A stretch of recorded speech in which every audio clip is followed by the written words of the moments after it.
அனைவருக்கும் வணக்கம். இந்த காணொலியில் ஒரு 2 செய்தி கொடுத்து பார்க்கலாம். மன்சூர் அலிகான் நான் தாவேக்கால இருக்கனா இல்லையா அப்படிங்கிறது எனக்கே தெரில அப்படின்னு சொல்லி கதறி வச்சுருக்காரு. அதை பார்க்கும்போது நம்மளுக்கு என்ன தோணுது அப்படின்னா, மன்சூர் அலிகான் தெருவுக்கே வந்துட்டாரா அப்படிங்கிற மாதிரி தான் இருக்குது. மன்சூர் அலிகானுடைய போலி அரசியலை நம்ம அந்த காணொலியில் பேசுவோம். இன்னொரு பக்கம் ஜெய்சப் பாண்டியன் அப்படிங்கிற ஒரு நபர் அன்னை மருத்துவர் கார்த்திகிட்ட அசிங்கப்பட்டு கேவலப்பட்டிருக்கார் மக்கள் மன்ற நிகழ்ச்சியில். அதை 2 செய்தி கொடுத்து இந்த காணொலியில் விரிவாக பார்க்கலாம். அதுக்கு முன்னாடி நம்ம சேனலை கொஞ்சம் லைக் பண்ணி சப்ஸ்கிரைப் பண்ணிடுங்க. முதல்ல இந்த வீடியோ பார்த்துட்டு வாங்க. நம்ம மாண்புமிகு நம்ம கரூர் கம்பெனி மாண்புமிகு சங்கி அமைச்சர் மாண்புமிகு பாத்ரூம்ல 3 மணி நேரம் உட்கார்ந்து இந்த எதிர்க்கட்சி தலைவர் நான் தமிழ்நாட்டில் யார் பாத்ரூம்ல எவ்வளவு நேரம் உட்காந்துருக்காங்க அப்படின்னு கண்காணிக்கிறதுக்கு ஒரு தனி அமைச்சர் வச்சிருக்கீங்களா? நாம் தமிழ் கட்சிக்காரன்லாம் தலையாக அடிச்சுக்கிறாங்க அப்படின்னு தான் சொல்ல வேண்டியிருக்கேன். அப்படின்னா இந்த பக்கம் ஆட்சி நடத்துறதுக்கு தகுதியே இல்லாத கும்பல் தமிழ்நாட்டை ஆட்சி செஞ்சுட்டு இருக்காங்க. இன்னொரு பக்கம் எதிர்கட்சி அது எப்படி சொல்கிறது, ஒரு வெட்டி கட்சி, அதான் திமுக. அந்த கட்சிங்கிட்ட எதிர்கட்சியாக இருந்துக்கிட்டு 2 பேரும் மாற்றி சட்டமன்றத்தில் சண்டை போடுறத பார்த்தா இது சட்டமன்றமா இல்லை ஜோக்கர்கள் மன்றமா இல்லை வேறு ஏதாவது நம்ம சொல்லணுமா அப்படிங்கிறது தெரில. அந்த அளவுக்கு தான் இருக்குது. இவர் கரூர் கம்பெனிங்கிறாரு, அவர் சங்கி அமைச்சருங்கிறாரு. நீங்கள் பாத்ரூமில் 3 மணி நேரம் ஒளிஞ்சிருந்தீங்க அப்படிங்கிறாரு. இவர் 3 மணி நேரம் நான் ஒளிஞ்சிருந்தேன், நீங்கள் பார்த்தீங்களா அமைச்சர் அப்படிங்கிறாரு. இதுதான் சட்டமன்றம் நடந்துகிட்டு இருக்குது. இதுதான் சட்டமன்றம் நடந்துகிட்டு இருக்குது. கோமாளிகள்லாம் சேர்ந்து சட்டமன்றம் நடத்தினா எப்படி இருக்குமோ அந்த மாதிரி தான் இருக்குது. இதை யாரையும் தனிப்பட்ட ரீதியில் சொல்லலை, மொத்தமாக பார்க்கும்போது அப்படி தான் தெரியுது. சட்டமன்றத்தில் ஆக்கப்பூர்வமான விவாதமே கிடையாது. ஒரு பக்கம் புஷி ஆனந்த் அவர்கள் கையை எப்படி கட்டிக்கிட்டு ஆதவர்ஜினா அவர்கள் நாங்கள் இழுத்துட்டு வந்துட்டோம், செங்கோட்டையன் அப்படி இருந்தார், அருண்ராஜ் பொண்ணு கொடுத்ததே நீ ஐஆர்எஸ் ஆஃபீஸர் அப்படின்னு தான் அப்படிங்கிற மாதிரி பேசிக்கிட்டு சட்டமன்றமே பார்த்தீங்கன்னா சட்டமன்றம் மாதிரி இல்லை, கிடக்குது கழுது அப்படிங்கிற மாதிரி தான் இருக்குது. சரி, அடுத்து நான் ஏதோ சேர்ந்தேன், இது வரைக்கும் அமைதியாக தான் இருந்துகிட்ருக்கேன். எனக்கு கட்சியில் இருக்கனா இல்லையான்னு கூட எனக்கு தெரியாது. மன்சூர் அலிகான் என்ன சொல்கிறாருன்னா, நான் தாவேக்கால இருக்கனா இல்லையான்னு எனக்கு தெரில அப்படிங்கிறாரு. இதை பார்த்துட்டு எனக்கு சிரிப்பு தாங்க முடியல. என்ன அப்படின்னா, இவர் விஜய் அவர்களை அரசியலை ஸ்டார்ட் பண்ணி அப்படியே கொஞ்ச நாள் போயிட்டுருக்கும்போது என்ன சொல்கிறாருன்னா, விஜய் அவர்களுக்கு நான் எதிராக அனுப்பேன், நான் திமுகவில் போய் சேர்ந்து விஜய் அவர்களுக்கு எதிராக அனுப்பேன், விஜய் அவர்களுடைய கால் தரையில் படாமல் ஃப்ளைட்டில் பறந்துகிட்டே இருக்குது, என்னுடைய கால் தரையில் நடக்கும், விஜய் அவர்கள் ஃப்ளைட்டில் போவார் அப்படின்ட்டு தான் திரிசா அவர்கள் கொடுத்து ஒரு ஆபாசமான விமர்சனம் வச்சார். என்ன திரிசா அவர்கள் கற்பழிப்பு சீன் அந்த மாதிரிலாம் இருக்குன்னு நினச்சேன் அப்படிங்கிற மாதிரிலாம் பில்டப் பண்ணி பேசி விஜய் அவர்களும் கடுமையாக எதிர்த்தார், திமுக ஆதரவு தெரிவித்தார். திருப்பி பார்த்தா கொஞ்ச நாள் கழிச்சு விஜய் அவர்களை யாராவது கைது பண்ண நினச்சிங்க அப்படின்னா மன்சூர் அலிகான் ஏய் ஓய் அப்படின்னார். கரூர் சம்பவம் நடந்ததுக்கப்புறம் விஜய் அவர்களை கைது பண்ணோம் அப்படி இப்படி நல்லா விட மாட்டேன் ஏய் அப்படி இப்படின்னு பில்டப் பண்ணார். இப்படியே போயிட்டுருக்குள்ள 2026 எலெக்ஷன் வருது. எலெக்ஷனில் அவர் ஒரு யாராவது சீட்டு கொடுப்பாங்க அப்படின்னு சொல்லி, மெயினாக திமுக சீட்டு கொடுக்கும் அப்படின்னு சொல்லி ஆனால் சீமான் அவரெல்லாம் என்னை 2019 எலெக்ஷன் நிற்கும் போது அதிமுக காசு வாங்கிட்டார் சீமான்லாம் விமர்சனம் வச்சார். கடைசியில் எண்ட் ஆஃப் த டே என்னாச்சுன்னா, இவர் நேராக விஜய் கட்சியில் போய் சேர்றாரு. இவர் மைனும் போய் சேர்றாங்க. இதெல்லாம் நீங்கள் பார்த்துருப்பீங்க. ஏன் இதெல்லாம் சொல்கிறேன் அப்படின்னா, இன்றைக்கி அவர் எந்த இடத்துல இருக்காருன்னா தெருவில் நிற்கிறார்.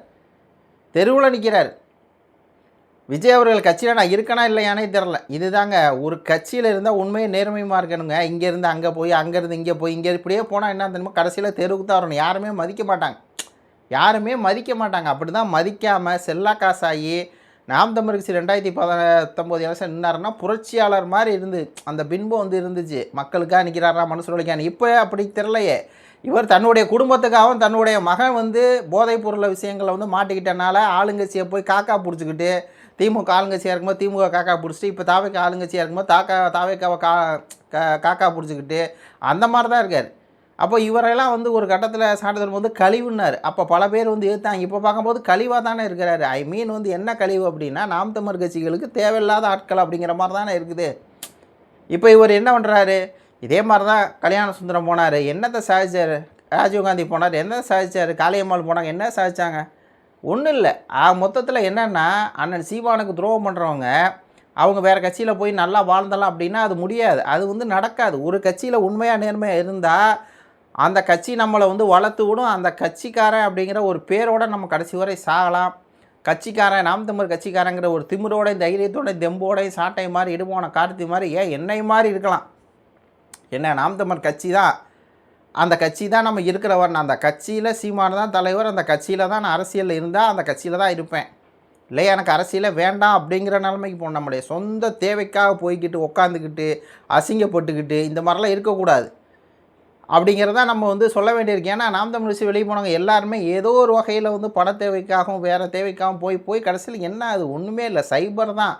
சீமானவர் இல்லைன்னா இவங்க யாருக்குமே அடையாளமே கிடச்சிருக்காது. கல்யாண சுந்தரம் யாருன்னு தெரியுமா? நாம் தமிழ் கட்சியில் இருக்க போய் தான் தெரிஞ்சிச்சு. ஆனால் சீமானு போய் வந்து மேடையில் பேசுப்பா, டிவி நிகழ்ச்சியில் பேசுப்பாங்கப்பான்னு தெரிஞ்சிச்சு. அதே மாதிரி தான் ராஜீவ் காந்தி, அதே மாதிரி தான் காளியம்மா, அதே மாதிரி தான் ஜெய்சபாண்டியன் அவர்கள் எல்லாருமே. அப்போ முதுகில் குத்திட்டு போனால் கடைசியில் இவர் நிலமை தான் வரும் அப்படிங்கிறது தான் இந்த காணொலி வந்து சொல்கிறேன். அடுத்து இந்த ஒரு காணொலி இணையத்தில் செம வைரலாக போயிட்டுருக்கு. நீ யாரை கூப்பிடணும்? பிஜேபி கூட கூப்பிடலாம், அவன் ஒரு எம்எல்ஏவாவது இருக்கா. அதாவது நீங்க வந்து ஜெயிச்சாதான் நீங்க வந்து பேசுறதுக்கே தகுதி இருக்கு அப்படிங்கிறாரு. அப்படி என்றால் இந்த தேர்தலில் நின்று தோற்ற அண்ணன் ஜெகதீச பாண்டியன் இனிமே பேச மாட்டார் இல்லையா? அண்ணன் கார்த்தி அதாவது நாசுக்கா பதில் கொடுக்கறது இருக்குல்ல, அதுதான் மருத்துவர் கார்த்தி அவர்கள். கோவப்பட மாட்டார், டென்ஷன் ஆக மாட்டார், எதுவுமே பட மாட்டார். நாசுக்கா வந்து என்ன பண்ணுவார், என்ன சொல்லணுமோ அதை சொல்லிட்டு வந்துடுவார். அவ்வளோதான், வேலையை முடிச்சு அப்படிங்கிற மாதிரி தான் இருக்குது. நான் நாம் தமிழர் கட்சியில் ஒரு எம்எல்ஏ கூட இல்லை. அதில் எப்படின்னா பாஜகவில் கூட ஒரு எம்எல்ஏ இருக்காங்க, அவங்கள கூட கூப்பிடலாம். நாத்தாக்கா ஒரு எம்எல்ஏ கூட இல்லை, அவங்களையெல்லாம் விவாதத்துக்கு எது கூப்பிட்றீங்க? ஜனநாயக நாட்டில் உட்காந்துக்கிட்டு இந்த மாதிரிலாம் பேசுகிறது வந்து அடாவடித்தனம். ஒரு ஆளுங்கட்சி அப்படிங்கிற கட்சி நீங்கள் ஆட்சிக்கு வந்துட்டீங்க, ஆனால் அந்த ஆட்சிக்கு வந்துட்டு நீங்கள் எப்படி குரலை நினைக்கிறீங்க, ஜனநாயக குரலை எப்படி நினைக்கிறீங்கன்னா எம்எல்ஏ இருந்தால் தான் எம்பி இருந்தால் தான் விவாதத்துக்கு கூப்பிடணுங்கிறது ஒரு எப்படின்னா ஒரு ஆதிக்க திமிர் மனநில, ஒரு ஆதிக்க திமிர்.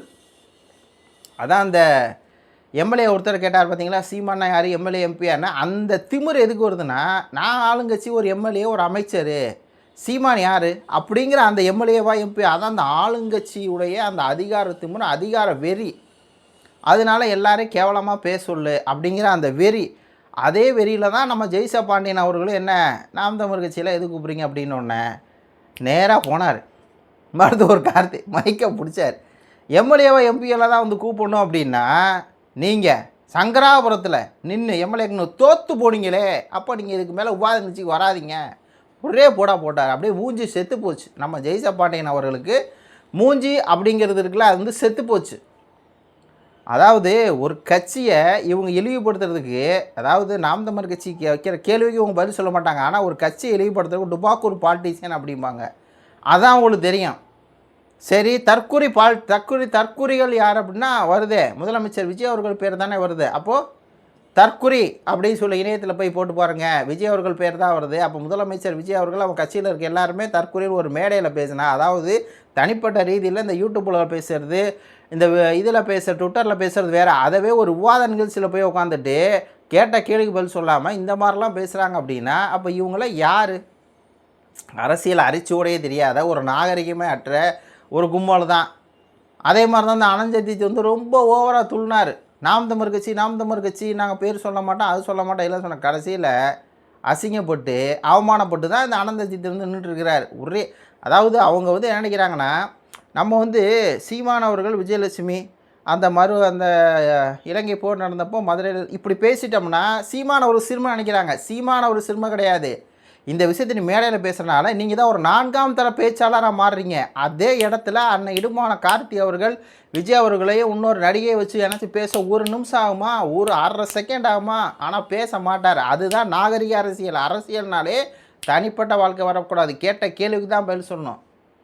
அதான் இடுமா கார்த்தி சொல்கிறார், நான் பதில் சொல்லட்டுமா, நான் பதில் சொன்னால் தாங்குவியா அப்படின்னு கேட்டார். அந்த மாதிரி தான் தாவேக்கா கும்பல்லாம் அதிகாரம் வந்துருச்சுங்கிற அந்த திமிரில் பேசுகிறாங்க. அதுக்கு நம்ம பதில் கொடுத்தோம் அப்படின்னா இப்படி தான் மொக்கப்பட்டு அசிங்கப்பட்டு போகணும் அப்படிங்கிற மாதிரி இருக்குது. இது வந்து உங்களுடைய கருத்துக்களை சொல்லுங்கள். நன்றி, வணக்கம்.